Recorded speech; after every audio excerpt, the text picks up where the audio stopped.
ഇന്നത്തെ കണ്ടിരുന്ന അമ്മേ കൊന്ന നോക്കിയിട്ട് അടിപൊളി പൂത്തിരി എല്ലാ കൊല്ലവും പറഞ്ഞു കഴിഞ്ഞെല്ലാം പറഞ്ഞു ഇക്കൊല്ലം പറഞ്ഞു അടുത്ത കൊല്ലം പറഞ്ഞു നോക്കിയിട്ട് നമ്മളെ കൊന്ന കൊന്നേന്റെ ഇപ്പുറം നിൽക്കുന്ന കണ്ണത്തെ കണ്ടന്റ് അപ്പുറം നിൽക്കുന്ന ഞാൻ മൈൻഡാക്കിയില്ലേ ഇപ്പൊ കൊന്ന മാത്രമാണ് എന്റെ ഫോക്കസ്. നോക്കിയിട്ട് കൊന്ന വിഷു ആകുമ്പോ ഇതൊരു എന്തെന്നാന്നല്ലേ ഇന്നലെ മഴയത്തെല്ലാം ഇങ്ങനെ ഒട്ടിപ്പോയി. ഇന്നൊക്കെ ആദ്യം നല്ല ഫ്രഷ് ആയിട്ടുണ്ട്. ഈ ഭാഗത്തെല്ലാം എല്ലാവരും ഈ കൊന്നപ്പൂ വെച്ചിട്ടാണ് കണി കാണില്ല. പക്ഷെ ഇപ്രാവശ്യം കിട്ടുമില്ല. എന്റെ അമ്മേനെ കണ്ടന്റ് പറഞ്ഞ സത്യനന്ദിക്കാരന്റെ സിനിമ പോലെയാ. ഫീൽ ഗുഡ് പിന്നെ മറ്റേ ശങ്കരാടി ഒടുവിലുണ്ട് കൃഷ്ണ പോലെ എല്ലാം അവരാണ് പോലെ ചക്ക മാങ്ങ കൊന്ന സാമ്പാർ ഇതിലാണ് എന്റെ അമ്മേന്റെ എപ്പോഴത്തെ കണ്ടന്റ്. ഇവിടെ ശങ്കരാടി ഒടുവിലുണ്ട് കൃഷ്ണൻ ഇവർ രണ്ടാളോ ഞാനല്ല. അത് വേറെ ആളെ കിട്ടാത്തോണ്ടാണ്. നല്ല ആളോടൊന്നും പറഞ്ഞ ആരും അഭിനയിക്കാൻ പറ്റില്ല. നിങ്ങൾ നോക്ക് വീടിന്റെ മുറ്റത്ത് ഇത്ര നല്ലൊരു കൊന്ന പൂത്ത് നിൽക്കുമ്പോൾ എന്തൊരു ഭംഗിയാന്നല്ല. രാവിലെ തന്നെ എണീറ്റ് കണി കാണാനല്ല നോക്കാം എന്തൊരു ഭംഗിയാന്ന്.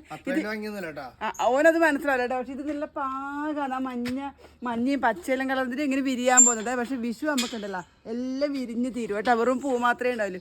ഇങ്ങനെ ഇപ്പൊ കണി കണ്ടു നോക്കറ നിങ്ങളെ വീട്ടിലുണ്ട്. ഇല്ല എനിക്ക് പറഞ്ഞിട്ടൊന്നും തീരുന്നില്ല. കൊന്ന അടുത്ത കൊല്ലം കൊന്ന തന്നെ.